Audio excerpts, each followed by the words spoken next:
മലയാള സിനിമയിൽ കിട്ടിയ മികച്ച കഥാപാത്രങ്ങളെക്കുറിച്ചും ആ സിനിമകളുടെ ഒന്നും രണ്ടാം ഭാഗത്തിൽ തൻ്റെ കഥാപാത്രം ഇല്ലാതെ പോയതിനെക്കുറിച്ചും പറയുകയാണ് നടൻ ഷാജോൺ. ദൃശ്യം എന്ന ചിത്രത്തിലെ സഹദേവൻ എന്ന കഥാപാത്രം രണ്ടാം ഭാഗത്തിൽ ഇല്ലാതായതും, അതുപോലെ ലൂസിഫർ എന്ന ചിത്രത്തിലെ അലോഷി എന്ന കഥാപാത്രം എമ്പുരാനിൽ ഇല്ലാത്തതിനെക്കുറിച്ചുമൊക്കെയാണ് ഷാജോൺ സംസാരിക്കുന്നത്. ഒരു കഥാപാത്രം രണ്ടാം ഭാഗത്തിൽ ഇല്ലാത്തത് ഇത്രയേറെ ചർച്ചയായത് ദൃശ്യം എന്ന ചിത്രത്തിലാണെന്നും ആ കഥാപാത്രത്തിൻ്റെ വിജയവും അതുതന്നെയാണെന്നും ഷാജോൺ പറയുന്നു. റെഡ് FM മലയാളത്തോട് സംസാരിക്കുകയായിരുന്നു ഷാജോൺ. മലയാള സിനിമയിലെ ഏറ്റവും വലിയ ഹിറ്റുകളായ ദൃശ്യത്തിൻ്റെയും ലൂസിഫറിൻ്റെയും രണ്ടാം ഭാഗത്തിൽ ഷാജോൺ ഇല്ലെന്നും മലയാള സിനിമ ഷാജോണിനെ തകർക്കാൻ നോക്കുകയാണോ എന്നുമായിരുന്നു അവതാരകൻ രസകരമായി ചോദിച്ചത്. വലിയൊരു ചിരിയായിരുന്നു ഇതിനോടുള്ള ഷാജോണിൻ്റെ മറുപടി. ദൃശ്യം 2-ലാണ് ഒരു കഥാപാത്രം ആ സിനിമയിൽ ഇല്ലാത്തതിൻ്റെ പേരിൽ ഇത്രയേറെ ഡിസ്കഷൻ വന്നത്. സഹദേവനെ എന്തുകൊണ്ട് കൊണ്ടുവന്നില്ല എന്ന ചോദ്യം വന്നു. അതുതന്നെയാണ് ആ കഥാപാത്രത്തിൻ്റെ ഏറ്റവും വലിയ പ്രത്യേകത.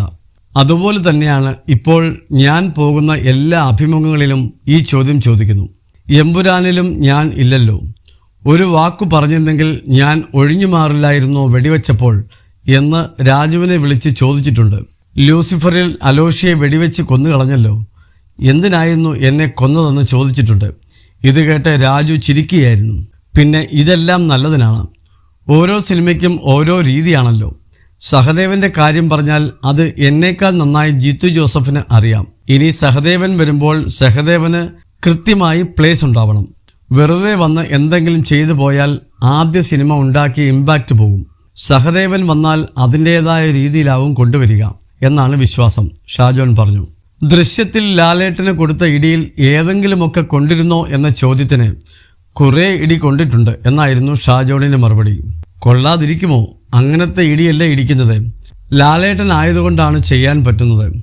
മാത്രമല്ല നമുക്കങ്ങനെ ഫൈറ്റ് ചെയ്യാൻ അറിയില്ല. കമ്പോസ് ഫൈറ്റ് ആണെങ്കിൽ പിന്നെയും ചെയ്യാം.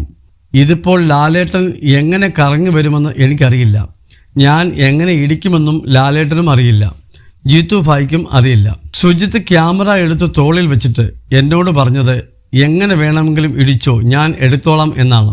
എന്താണ് ചെയ്യേണ്ടതെന്ന് ചോദിച്ചപ്പോൾ ഇടിച്ചോളാൻ ജീത്തുഭായ് പറഞ്ഞു. അതിനുശേഷം ലാലേട്ടനാണ് എന്നെ സഹായിച്ചത്.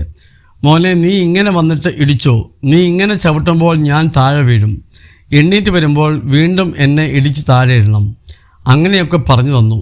പിന്നെ ഞാൻ ഒരു ഇടി അങ്ങ് തുടങ്ങി. കുറേ ഇടി അദ്ദേഹത്തിന് കൊണ്ടിട്ടുണ്ട്, ഷാജോൺ പറഞ്ഞു.